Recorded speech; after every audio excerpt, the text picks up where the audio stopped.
bonsoir à tous.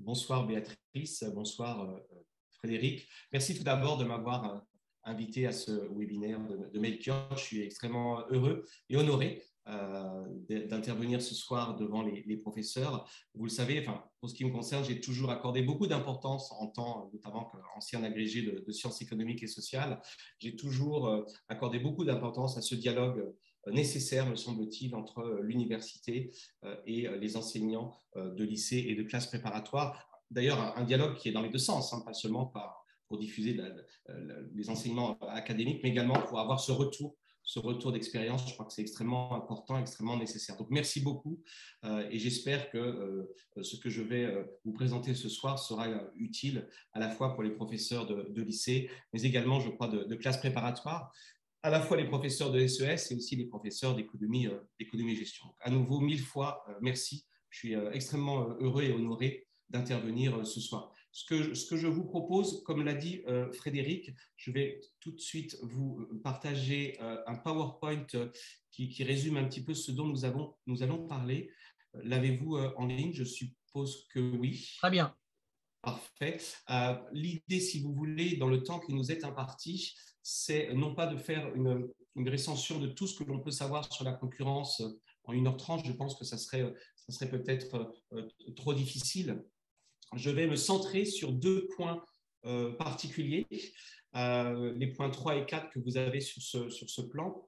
Mais je vais peut-être, avant de dire vraiment un mot, cela pourra peut-être susciter des questions, des interrogations, des remarques, des critiques également, sur les parties 1 et 2 que je ne développe pas ce soir. Bien entendu, ces 4 points, vous les retrouvez en particulier dans un petit livre que je vais rééditer dans quelques semaines aux éditions Presse universitaire de France, intitulé « La concurrence », que j'ai d'ailleurs fortement réécrit par rapport à la première édition.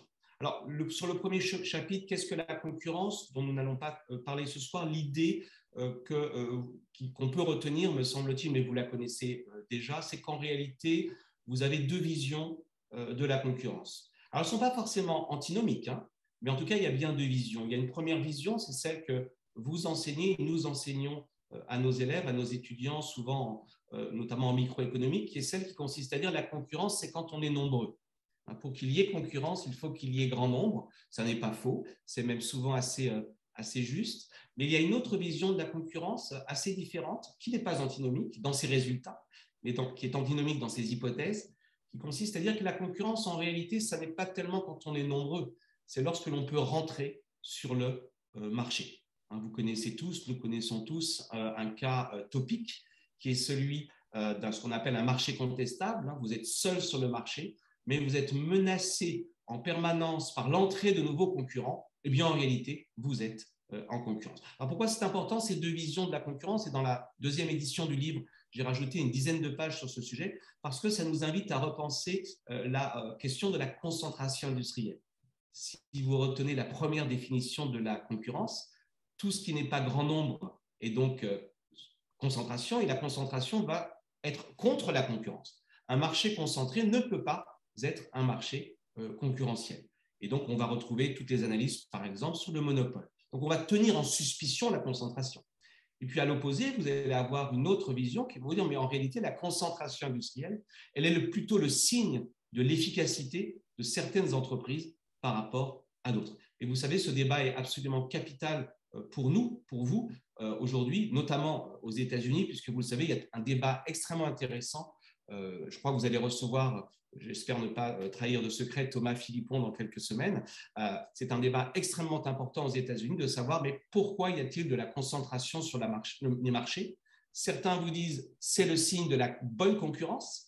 Et bien finalement, si une entreprise domine dans le numérique, c'est tout simplement qu'elle est meilleure que les autres.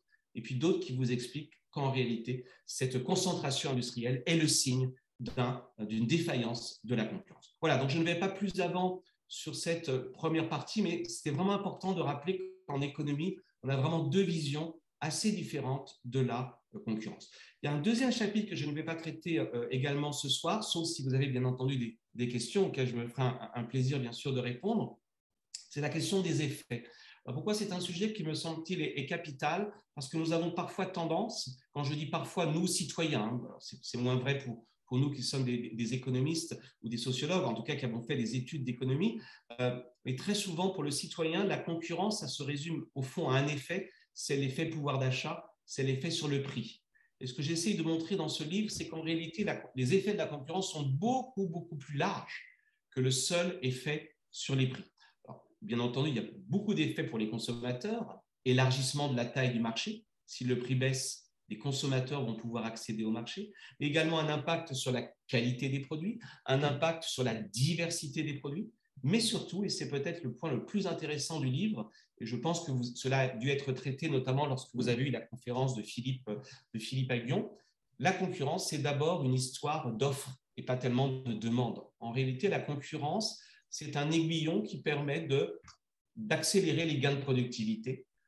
C'est constaté empiriquement, on voit empiriquement que l'entrée de nouvelles entreprises, ce que Philippe Aghion appelle la destruction créatrice, ou Schumpeter, cette destruction créatrice, ces nouveaux entrants qui vont venir accélérer les gains de productivité sont une source d'innovation et de croissance économique, en tout cas dans les pays développés qui sont arrivés à la frontière technologique. Donc c'est intéressant, cette idée que la concurrence est aussi un facteur d'offre et pas seulement un facteur de demande, ou dit autrement, la concurrence est un ingrédient de la croissance économique. Ça n'est pas le seul. Il y a bien sûr l'éducation au premier rang, le capital humain, la recherche-développement, mais pour un pays qui est arrivé à la frontière technologique, ouvrir les marchés à la concurrence peut être un moyen d'avoir des gains de productivité. Voilà, donc ces deux points, ces deux parties, je ne vais pas les traiter, et je vous propose ce soir, en 2 temps, d'aborder avec vous tout d'abord les limites et obstacles à la concurrence. Y a-t-il un certain nombre d'obstacles,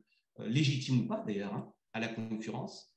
Et puis dans un second temps, nous analyserons ensemble quelles sont les politiques qui peuvent être mises en œuvre pour ouvrir et réguler la concurrence. Alors, commençons peut-être, si vous le voulez bien, par le 3e point, donc les limites et obstacles à la concurrence. Pour faire simple, j'ai identifié 4 grands obstacles. Je ne vais pas tous les reprendre, tout simplement parce que l'un d'entre eux va être développé dans la seconde partie, dans le 4e point. Je vais essentiellement reprendre, si vous le voulez bien ici, les obstacles technologiques, les obstacles informationnels et comportementaux. Je vais laisser les obstacles réglementaires de côté, et je dirai également un mot sur les obstacles stratégiques.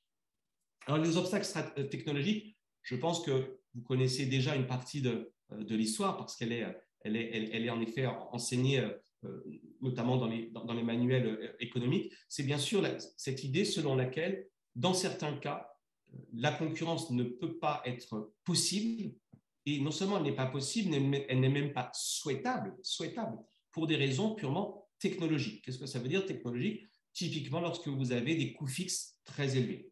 Lorsque vous avez des coûts fixes très élevés par rapport à la taille du marché, peut-être qu'il vaut mieux qu'il y ait une seule entreprise ou 2 entreprises sur le marché, justement pour exploiter au maximum les économies d'échelle. Donc, vous connaissez déjà cette situation très connue en économie que l'on appelle une situation de monopole naturel. Donc, c'est important de le dire parce que ça montre bien que les économistes, contrairement à l'idée peut-être parfois qu'on en a, ne sont pas absolument dogmatiques par rapport à la concurrence. Ils reconnaissent tout à fait que dans certaines configurations de marché, la technologie impose naturellement une limitation du nombre d'entreprises. Pourquoi? Parce que si vous aviez trop d'entreprises, certes, vous auriez de la concurrence par le nombre, mais chacune aurait une petite production, un petit niveau de production. Personne ne pourrait exploiter les économies d'échelle. Donc, les coûts seraient très élevés et vous auriez des prix égaux aux coûts. Donc, ça, c'est bien la définition de la concurrence, sauf que les coûts seraient très élevés. Donc, il vaut peut-être mieux avoir une seule entreprise ce qui va permettre d'exploiter les économies d'échelle et ensuite d'avoir des prix peut-être plus bas. Alors, ceci étant, vous le savez aussi que la science économique nous explique que malheureusement, tout monopole naturel, tout naturel qu'il soit, un monopole n'en reste pas moins un monopole. En clair, si vous laissez une seule entreprise sur le marché, fût-ce parce qu'il y a des économies d'échelle, elle va forcément en profiter et donc elle va fixer un prix très largement supérieur à son coût moyen de production. Dit en d'autres termes, elle va faire du profit. Et donc, vous le savez également, tout cela, et ce sont des choses bien connues, il est nécessaire de réguler ces fameux monopoles naturels. Ça, je dirais, c'est la théorie telle qu'on la connaît depuis maintenant un peu plus d'un siècle. Comment est-ce qu'on régule un monopole naturel? Vous connaissez ça également parfaitement. Typiquement, il y a deux grandes méthodes. Soit j'essaye de le réguler à partir de ses coûts de production. Je pars de ses coûts pour fixer le prix. Alors, il y a différentes méthodes, cost plus, coût marginal, peu importe. Ça pose un vrai problème très simple, qui est un problème d'incitation. À partir du moment où le régulateur vous demande vos coûts, vous avez intérêt à laisser dériver vos coûts pour avoir un prix plus élevé. C'est ce qu'on appelle le fameux effet Average-Johnson. Et du coup, vous le savez, depuis les années 1970-80, on est passé à une régulation des monopoles naturels par les prix, c'est-à-dire qu'on fixe un price cap, on fixe un plafond au monopole, charge à lui de diminuer ses coûts pour pouvoir dégager une marge. Donc ça, je dirais, je n'ai rien inventé, c'est la théorie microéconomique telle qu'elle existe depuis un peu plus d'un siècle. Alors, ceci étant, ce premier cas de limitation de la concurrence pose quand même deux questions. La première question, c'est, mais au fait, qu'est-ce qui est naturel dans ce monopole? Soyons très concrets, j'ai peut-être été un petit peu théorique. Dans une activité de chemin de fer, de service de ferroviaire, qu'est-ce qui est un monopole naturel? Bien évidemment, c'est l'infrastructure ferroviaire, c'est-à-dire la voie ferrée, les panneaux de signalisation, éventuellement les gares. On ne va pas s'amuser à construire une seconde gare de Lyon à côté de la gare de Lyon, tout comme on ne va pas s'amuser à construire une deuxième voie de chemin de fer de grande vitesse entre Paris et Lyon. Donc ça, il n'y a pas de doute, c'est bien un monopole naturel. Par contre, le service qui utilise ce monopole naturel, lui, n'a pas vocation à rester en monopole. On peut introduire de la concurrence. Nous en avons sous les yeux la démonstration depuis quelques semaines, vous le savez, avec l'arrivée d'un concurrent italien, l'opérateur historique italien, sur la ligne Paris-Lyon-Turin, Milan. Donc, il n'y a pas de raison, disent des économistes, que ce monopole naturel aille jusqu'à un monopole sur le service. Donc, au fond, première idée assez classique, vous avez un obstacle technologique qui sont les économies d'échelle. Mais je voudrais aller plus loin avec vous, car aujourd'hui, la véritable barrière technologique, je parle bien sûr du numérique, la véritable barrière technologique dans le numérique, c'est moins les économies d'échelle qu'une notion que vous avez dû voir avec vos élèves, qui est bien sûr cette fameuse idée d'effet de réseau. En deux mots, un effet de réseau, je vous rappelle, c'est l'idée que plus nous sommes nombreux sur Facebook, plus je suis content d'être sur Facebook. Ça, c'est un effet de réseau direct. Plus il y a de clients, plus il y a d'internautes sur Facebook, plus les annonceurs qui se retrouvent de l'autre côté et qui vont poster des annonces sur Facebook sont contents qu'il y ait beaucoup de personnes sur Facebook. C'est un effet de réseau indirect. Et puis, effet de réseau croisé, c'est le cas de Uber. Plus il y a de chauffeurs Uber, plus je suis content d'avoir l'application Uber, car le temps d'attente sera moins long. Et pour les chauffeurs, plus il y a de personnes qui ont l'application Uber, plus il est intéressant pour un chauffeur d'utiliser l'application Uber. Ce qu'on appelle les effets de réseau croisés. Les chauffeurs sont d'autant plus contents d'avoir l'application Uber qu'il y a beaucoup de clients sur Uber et réciproquement. Donc, vous connaissez le résultat, c'est que lorsqu'on a ces caractéristiques technologiques, un effet de réseau, ça relève bien de la technologie, lorsque vous avez ces caractéristiques technologiques, eh bien, il est probable que vous arriviez à une situation d'effet boule de neige, ce qu'on appelle parfois en anglais « the winner takes all », le gagnant va rafler tout le marché. Vous le savez, c'est ce qu'on a observé dans le numérique. Je vous ai mis un petit graphique. Alors, il est un petit peu ancien, j'en suis désolé, mais il est assez parlant. C'est l'évolution des parts de marché sur quelques activités numériques au Royaume-Uni entre 2010 et 2018. Alors certes, 2018, c'était il y a 4 ans, mais c'est assez intéressant néanmoins. Vous voyez, typiquement, sur la recherche en ligne, Google plus Bing, ça fait à peu près 98 à 99% de market share, de part de marché, pardon. Voilà, donc on a bien cette idée que sur certains marchés, la concurrence n'est pas possible à la fin des fins parce que vous avez un phénomène mécanique, naturel, qui conduit à ce qu'un seul opérateur domine, un seul ou deux opérateurs dominent le marché. Vous l'aurez tous constaté, c'est exactement ce que l'on observe, notamment sur les réseaux sociaux. Alors, plus inquiétant, une fois que vous avez conquis le marché à cause de ces effets de réseau, est-ce qu'un nouvel entrant va pouvoir rentrer? Car vous pourriez m'objecter que la concurrence, je l'ai dit tout à l'heure, ça n'est pas tellement quand on est nombreux, c'est quand on est seul, mais menacé par l'entrée. Or, vous voyez bien qu'il est extrêmement difficile, lorsque vous êtes sur un marché avec des effets de réseau, qu'un nouvel entrant rentre. Pourquoi? Parce qu'il y a ce qu'on appelle un risque d'excès d'inertie. Je vous ai mis une petite matrice de théorie des jeux très très simple que je vais résumer avec une image. Imaginez que nous soyons tous sur Facebook, je ne sais pas si tel est le cas, et qu'un nouveau réseau social apparaisse.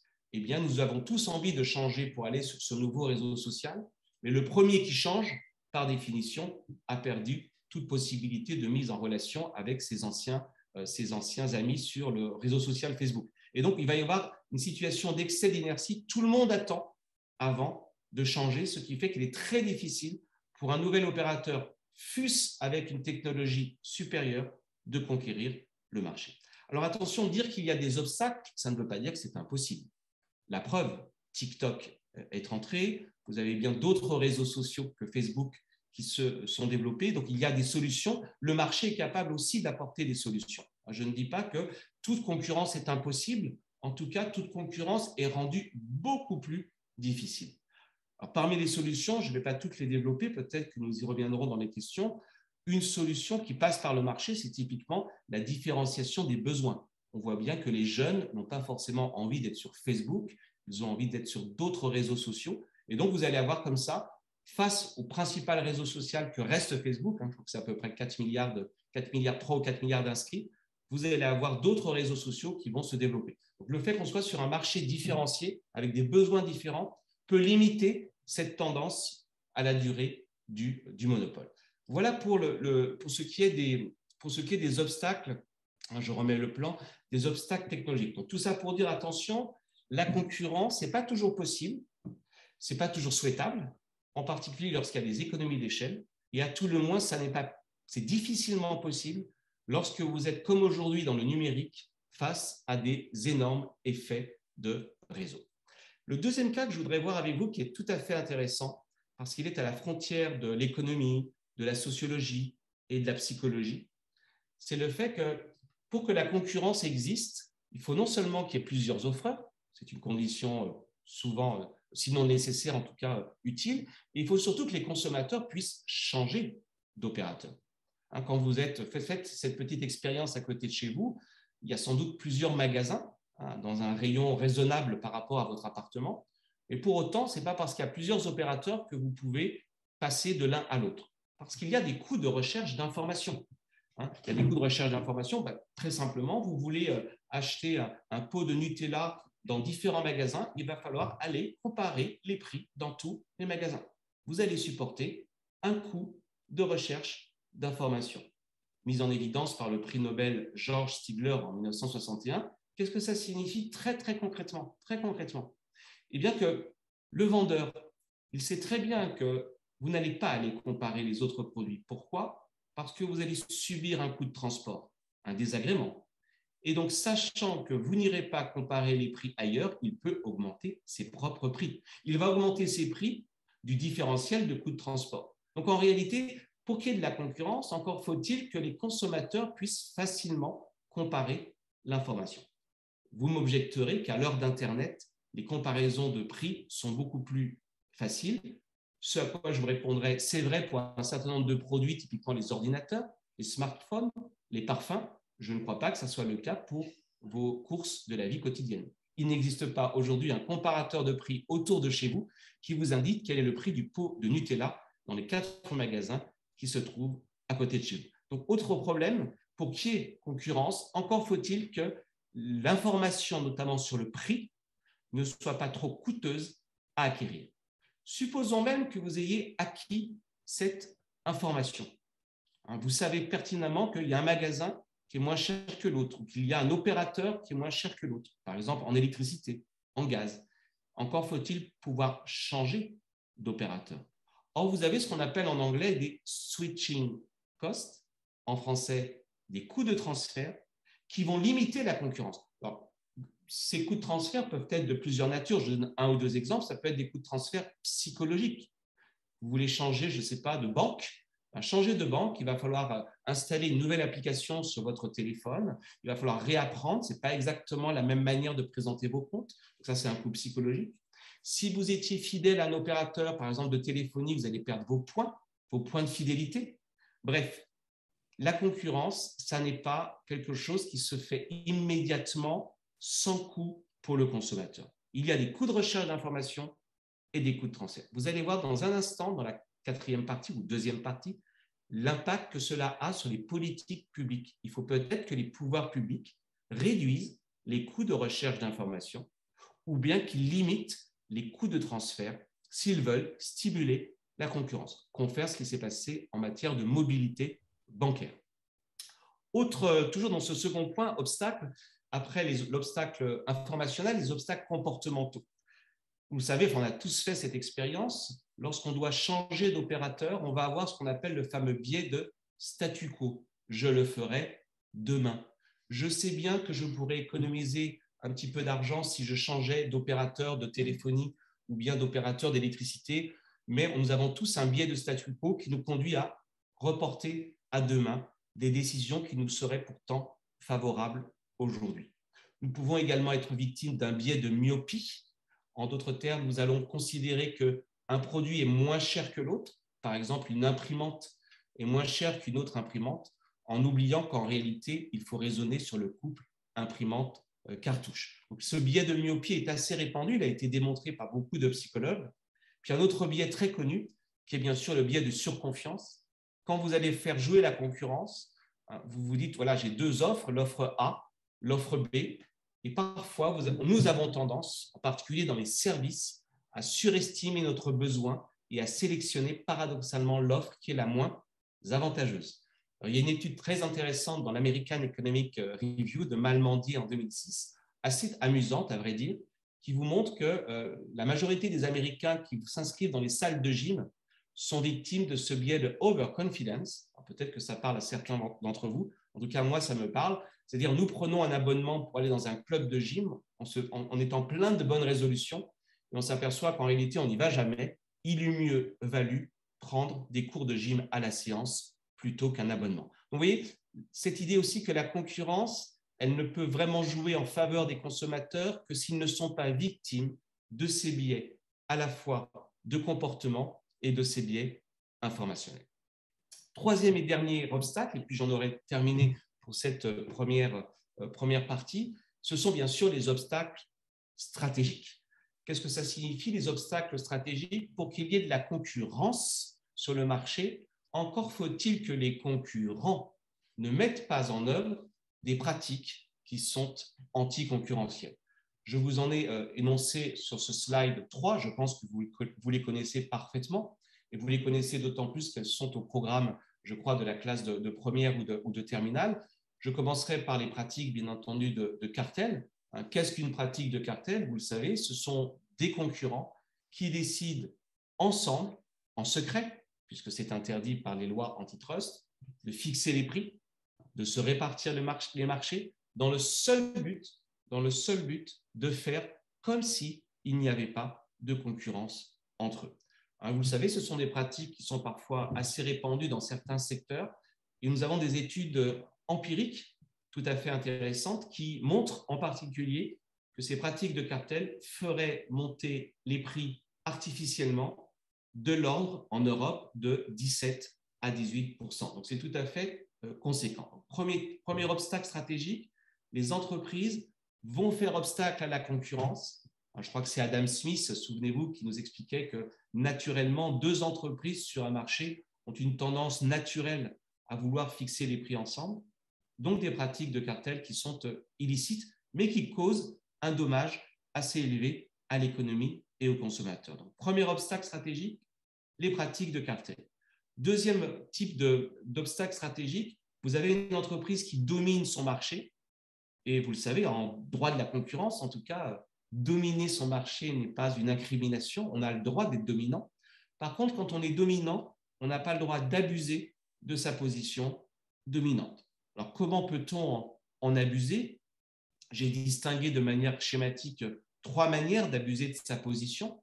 Tout d'abord, un abus d'exploitation. Je me retrouve seul sur le marché face à mes consommateurs, face aux consommateurs. Je vais en profiter, par exemple, pour pratiquer des prix excessifs. ou bien je vais en profiter pour discriminer les consommateurs, c'est-à-dire leur appliquer des prix différents, des conditions inéquitables. Ça peut être une première forme d'abus. Deuxième type d'abus, je suis dominant sur le marché, j'ai un petit concurrent qui me fait face, je vais tenter de l'exclure, de l'évincer du marché, par exemple en pratiquant ce que l'on appelle des prix prédateurs.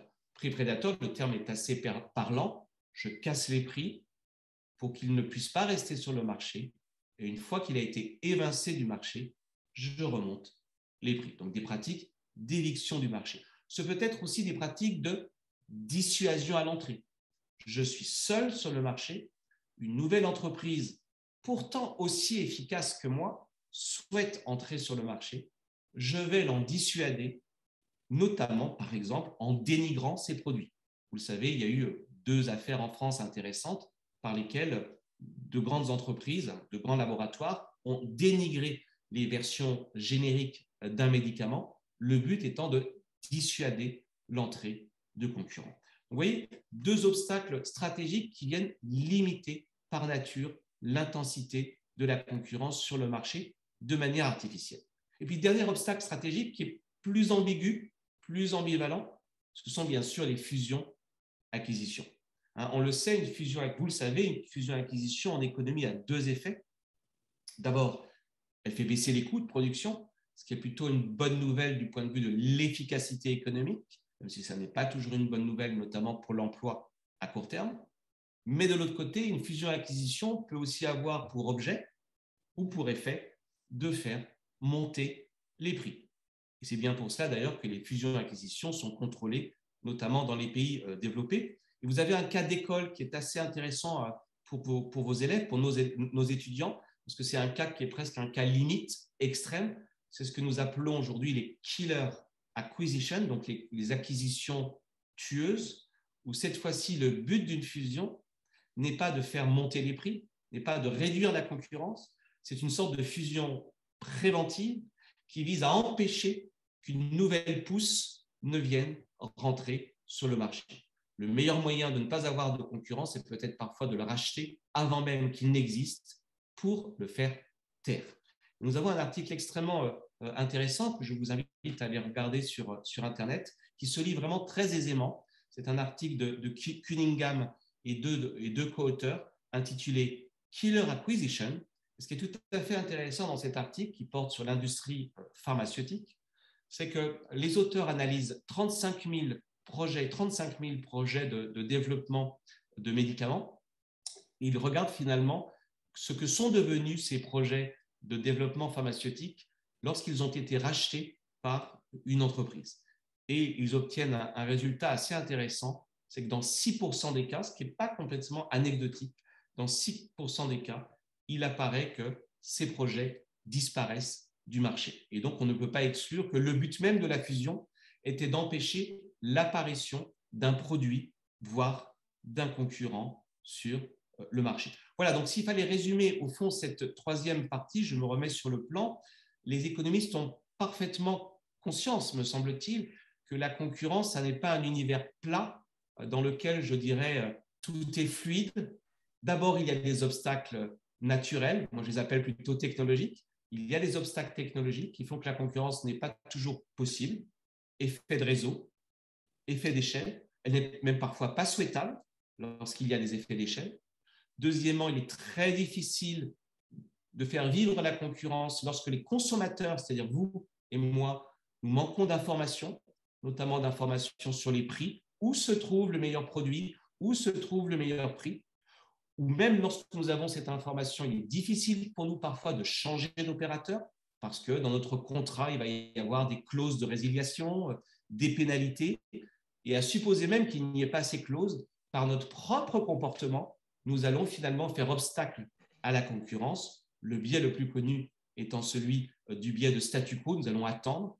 Et enfin, les entreprises, parfois, il ne s'agit pas de généraliser, vont mettre en œuvre sur les marchés des pratiques qu'on peut qualifier d'anticoncurrentielles, puisque leur seul objet et leur seul effet, c'est de réduire l'intensité de la concurrence, soit en s'entendant avec les concurrents, soit en abusant de sa position pour exclure du marché des petits concurrents qui pourtant sont des concurrents aussi efficaces. Voilà, donc résumé très brièvement, je dirais les trois ou quatre points importants. Sur les obstacles réglementaires, j'y viendrai, si vous le voulez bien, dans la seconde partie. Voilà, je suis bien sûr à votre entière disposition pour des questions, des critiques et des remarques. Merci de votre attention.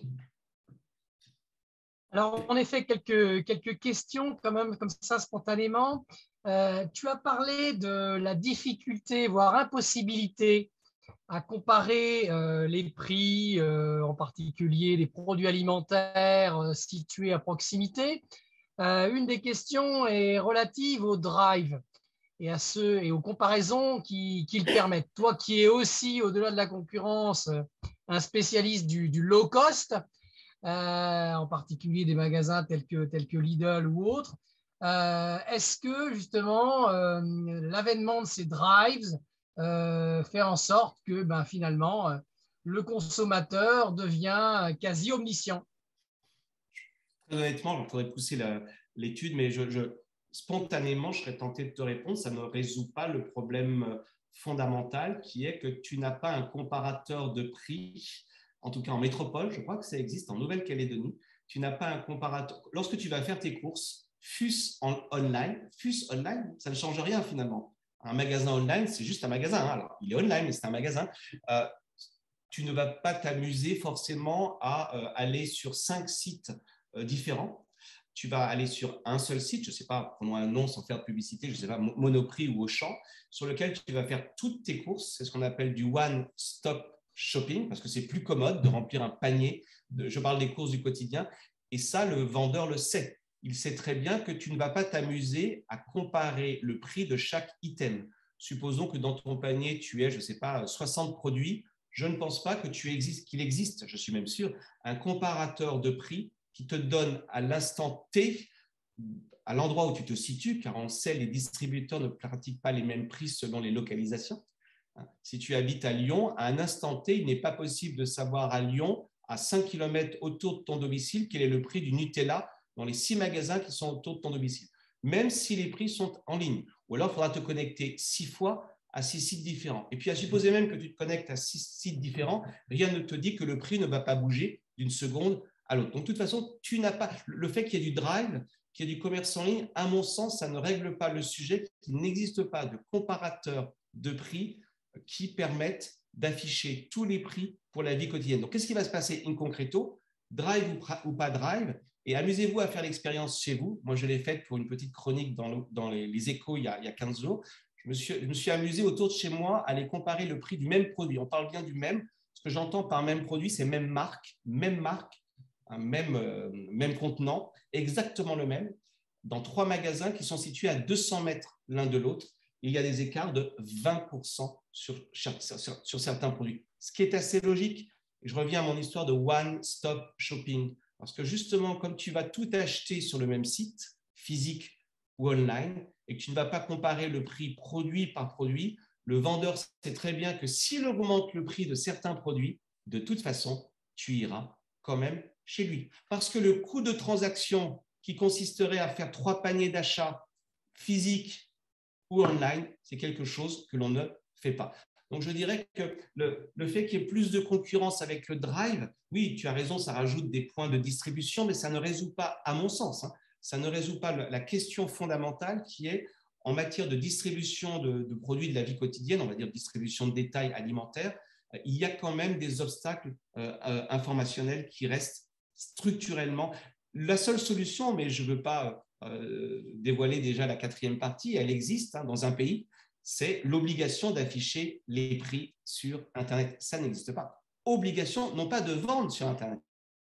On ne parle pas de vendre sur Internet. On dit simplement, même si vous ne vendez pas sur Internet, vous avez l'obligation d'afficher les prix sur Internet. Ça existe pour d'autres produits, pour les carburants par exemple. On le sait, si vous habitez à Marseille, dans tel quartier, vous tapez carburant.gouv.fr et vous avez de manière instantanée et immédiate tous les prix des carburants autour de votre domicile. Ça n'existe pas pour les produits. Donc, je dirais que le fait qu'il y ait plus de points de vente, oui, tu as raison, ça renforce la concurrence par les prix. Il n'en demeure pas moins que le principal obstacle à la concurrence, il est informationnel. Qui a le temps de s'amuser à faire 5 magasins, 6 magasins? Je parle des courses du quotidien. Alors, par rapport à ce que tu disais sur Stigler, le coût de la recherche, quand même, il est sacrément réduit, Oui. puisque la personne n'a plus à se déplacer. Il y a comme un gain de temps depuis son fauteuil, avec une liste, un panier donné pour essayer de l'appliquer.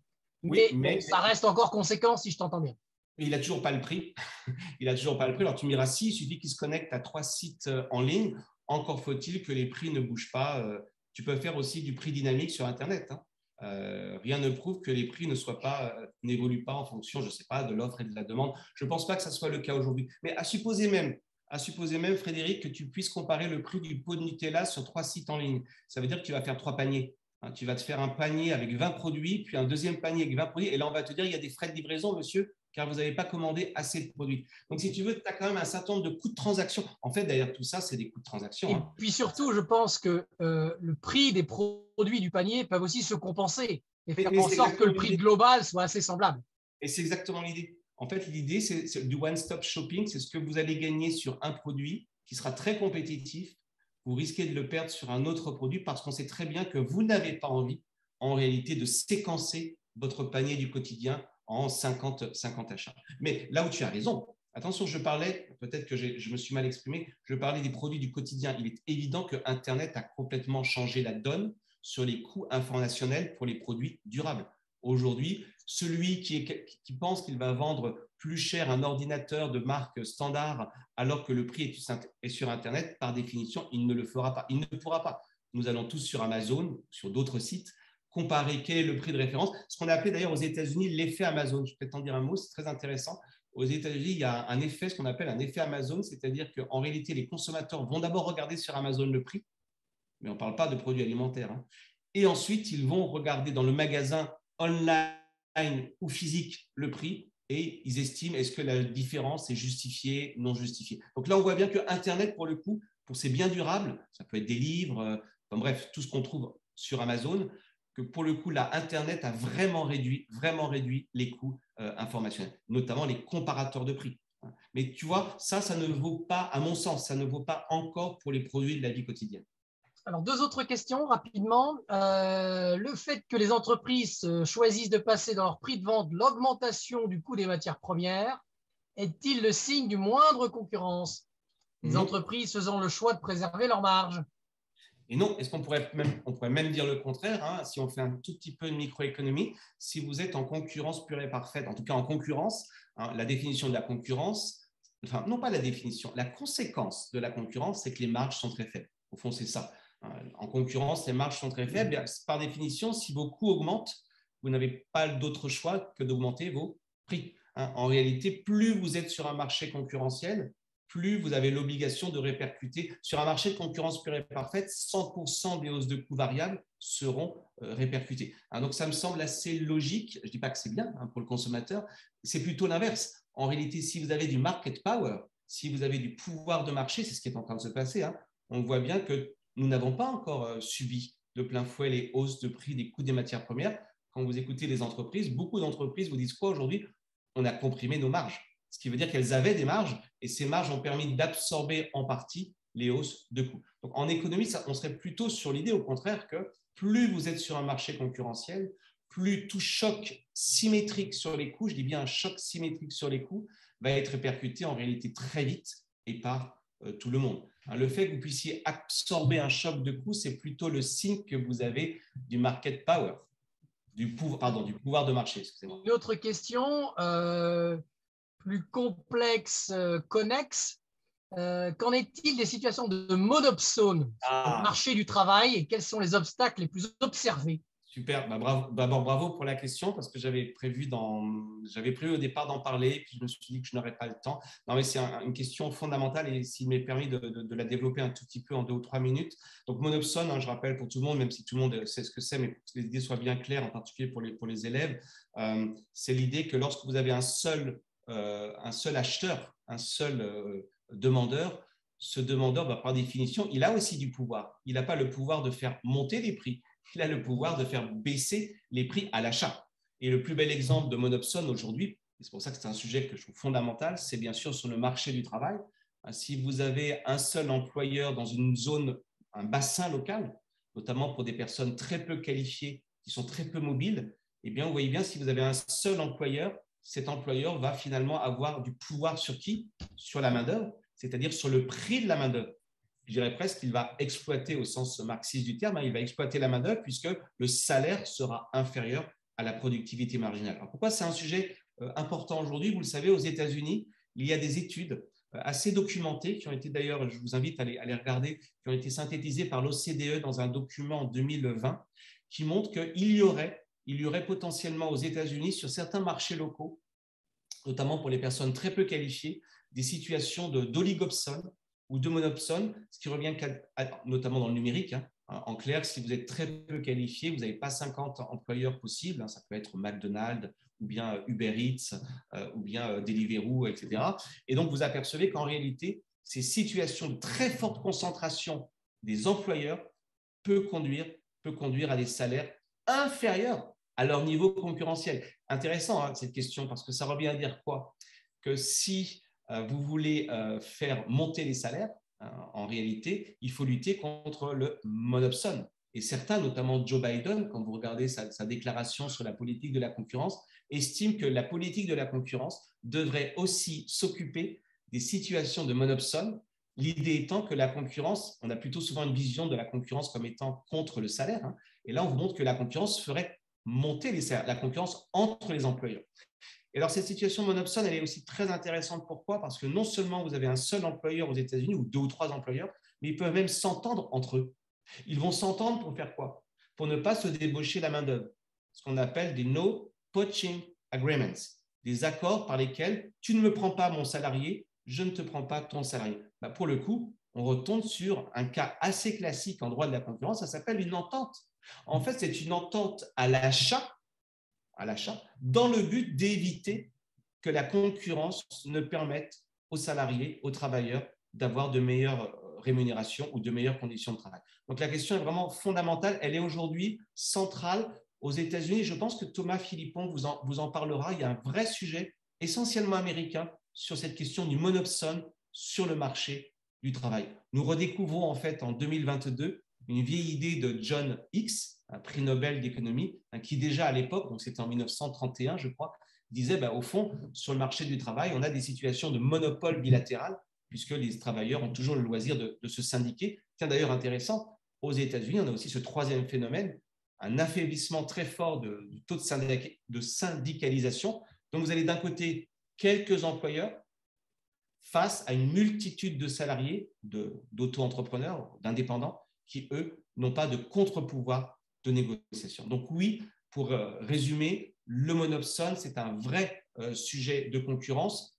Et la solution est assez intéressante parce qu'elle peut-être, elle pourrait passer demain par des procédures antitrust qui ont été lancées aux États-Unis, notamment contre des grandes enseignes, je crois, contre McDonald's, des Burger King. Enfin, je ne veux pas les incriminer, mais il me semble que de grandes franchises américaines ont été en tout cas alertées sur le fait qu'elles pourraient être poursuivies pour entente dans le but, en réalité, d'empêcher la concurrence entre les salariés.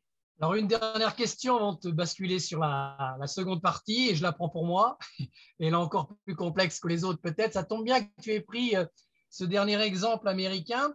Donc, comme on est en sciences économiques et sociales, un petit clin d'œil à la science politique. Tout à l'heure, tu as fait écho au cas de The Winner Takes All, en particulier aux États-Unis, avec un risque d'excès d'inertie, disais-tu. Alors, si on l'applique au domaine de la politique, on a voté aussi en France avant-hier, on sait qu'aux États-Unis, ça se joue par État. Et si un des candidats a une voix de plus, il remporte l'ensemble des grands électeurs de cet État. Est-ce qu'on pourrait dire que The Winner Takes All en politique, il y a aussi un risque d'excès d'inertie en matière électorale, selon toi? Ta question est trop difficile. Si tu me laisses 4 heures pour y réfléchir, j'y répondrai. Spontanément, je serais tenté de te dire oui. Et en même temps, il me semble quand même que sur le marché politique, la disruption, c'est-à-dire l'arrivée de nouveaux candidats, en l'espèce, il y a quelques années, Donald Trump, l'arrivée de nouveaux candidats est toujours possible. Ce qui est important sur cette histoire de The Winner Takes All, c'est que ce n'est pas tellement le fait que quelqu'un gagne tout. C'est une fois qu'il a gagné, est-ce que l'entrée est toujours possible sur le marché. Et on voit bien que c'est quelque chose d'assez délicat. Ça va vraiment dépendre de… Il faut faire une analyse quasiment marché par marché. Tiens, prenons, alors je m'éloigne de ta question, mais c'est important, typiquement tout ce qui est vidéo. On voit bien que sur la vidéo, moi je ne crois pas au The Winner Takes All. Tout le monde n'a pas envie de télécharger Netflix. Et c'est pour ça que Netflix ne sera jamais en monopole. Il y a aujourd'hui Disney+, HBO, et donc on voit que comme les clients, comme les consommateurs eux-mêmes demandent de la diversité, alors The Winner Takes All connaît une limite, c'est que tout le monde n'a pas envie de regarder des séries sur Netflix. Par contre, Uber, finalement, est-ce que c'est important pour toi d'avoir une application Uber ou une application d'un Lyft, un Lyft qui est donc le concurrent d'Uber aux États-Unis? Très honnêtement, je pense que ce que veut le consommateur, c'est avoir une application pour ne pas attendre le chauffeur de taxi. Là, on est sur un marché où celui qui a gagné le marché, ça va être très compliqué de le déloger. Parce qu'en réalité, les consommateurs, ce qu'ils veulent, c'est un produit relativement homogène. Donc, on voit que The Winner Takes All, ce n'est pas dangereux en tant que tel. Ce qui est dangereux, c'est qu'ensuite, il est difficile pour de nouveaux entrants de venir contester la position établie. Alors, vous connaissez la réponse européenne, elle est très réglementaire. Elle consiste à dire, eh bien, dans ce cas-là, on va réglementer l'entrée et ça donne le Digital Market Act. Qui dit quoi? Notamment, qui dit tous les gatekeepers, donc les grands opérateurs, les Facebook, les Google, auront l'obligation demain de favoriser l'interopérabilité pour permettre justement aux nouveaux entrants de venir éventuellement les contester demain. Donc, pour résumer, le sujet, c'est moins the winner takes all en tant que tel. Comme tu l'as dit, le risque d'excès d'inertie, c'est qu'une fois que tu as gagné, au fond, tu as gagné pour toujours. Et en sachant qu'aux États-Unis, souvent, les élections de midterms renversent la donne, comme ça risque d'être le cas à la fin de l'année pour Biden. C'est possible. Je t'en laisse la responsabilité, n'étant pas spécialiste de sciences politiques.